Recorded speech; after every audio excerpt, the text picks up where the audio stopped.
Whether you've made a study timetable before and stopped following it after day 1, or you tried to make one and got completely confused, or you just straight up have never used one in your life, a study timetable is one of the most important skills every student needs to learn. And I don't mean those insane color-coded 6 hours a day schedules that look good on Notion but completely fall apart the moment you feel tired. I'm talking about a timetable that actually works for real students. Students who don't feel motivated every day and sometimes spend 12 hours a day on Clash Royale or just scrolling 14 hours on Instagram. Because when done properly, it's the difference between cramming last minute and feeling control.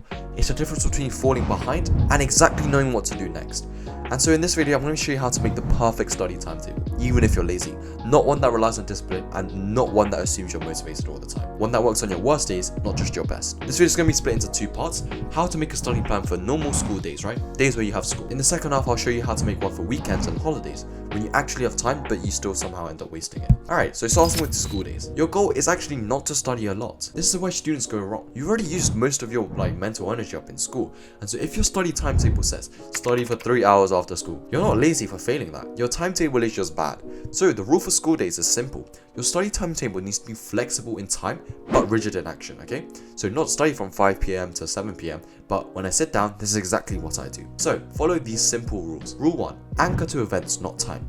Instead of planning by the clock and by the hour, what I found really works well is planning around anchors.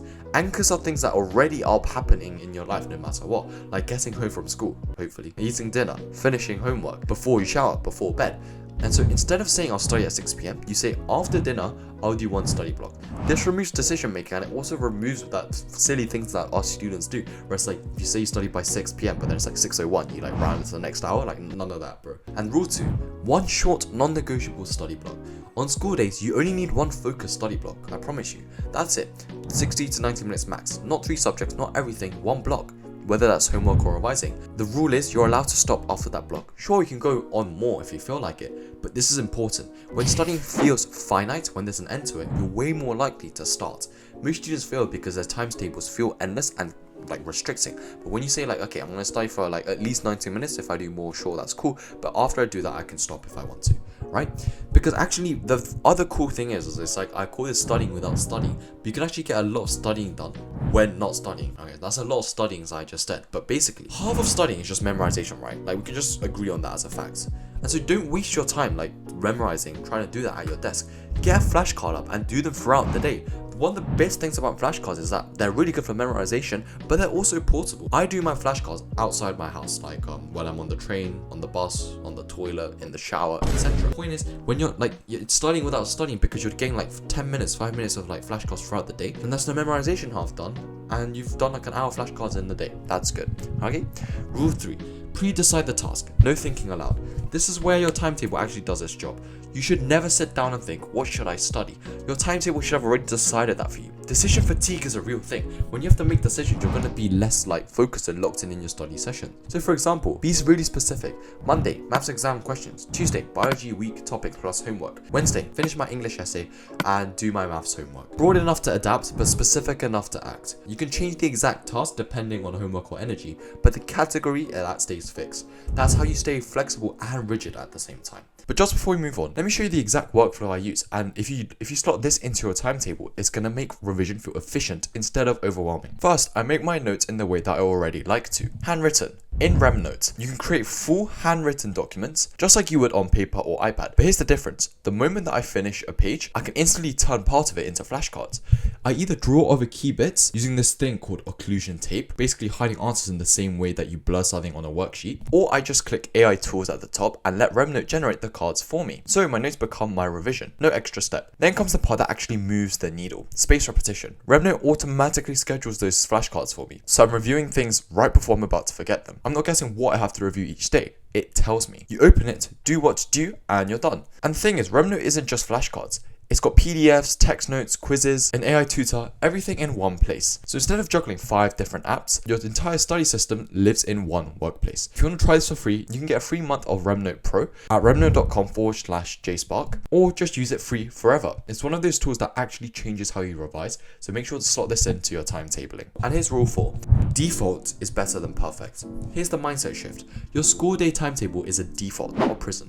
If you miss a day, you don't panic. You don't fall behind. You can just resume the next day, because consistency always beats intensity. One good block a day beats 5 hours once a week. And before we get onto the weekend, which is really important, right? Like weekends and holidays take up a lot of your time as students, and it's when you have the most time. If you already feel like this is like fixing a lot of the reasons that your timetables never work, that's great, but you'll find a lot of value in the Student Accelerator as well. It's my online program, and we tell you not just how to study more, be disciplined, we give you an exact study timetable and structures, flexible and clear timetables, and systems that even work when you feel lazy or unmotivated, as well as premium resources, weekly calls, and accountability all in one. So if you want studying to stop feel like this daily mental battle and instead something that you just do, Student Accelerator is the fastest way to get there, and you can check that out first in the description. But let's finish this. Let's get on to part 2, which is weekends. So the weekend and holiday study plans, where real progress is made. Weekends and holidays are different. On school days, your timetable is about consistency, right? But on weekends and holidays, your timetable is about progress. And here's a mistake that most students make. They either do nothing and waste the whole day, or plan 8 hours of study and burn out by lunchtime. Both are bad. So the rule for weekends are few sessions, high quality, clear purpose. Rule 1, plan sessions, not hours. Stop saying I'll study all Saturday, all weekend. We said that before, right? That means nothing. Instead, plan 2 to 4 study sessions max. Each session is 60 to 90 minutes, focused on one thing. That's it. Once the sessions are done, you're done. This prevents burnout and procrastination. Rule 2, each study session has a theme. This is where weekends differ from school days, because although school days is a maintenance, weekends is a really prime time to fix your weaknesses and get ahead. So each session has a theme, like maths exam questions, biology topics, French translation, whatever, not random subject topic. When your brain knows the purpose of the session, it stops resisting and it's far easier to get started. And rule 3, front load the hard stuff. Do not save the hardest work for later.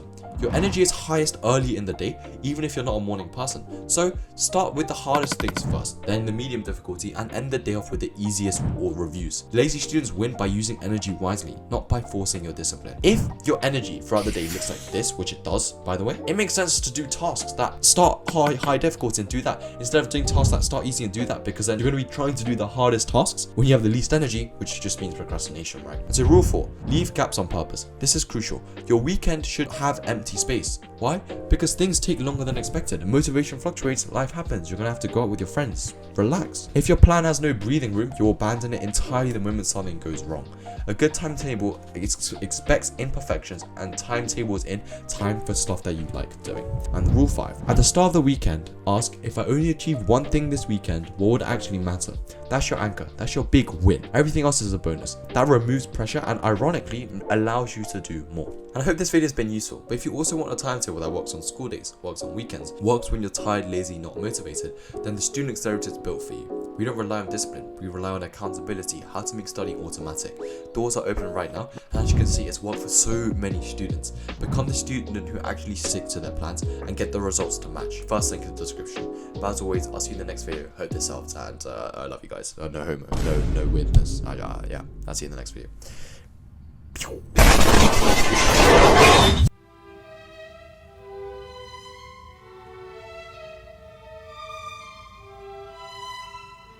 Man,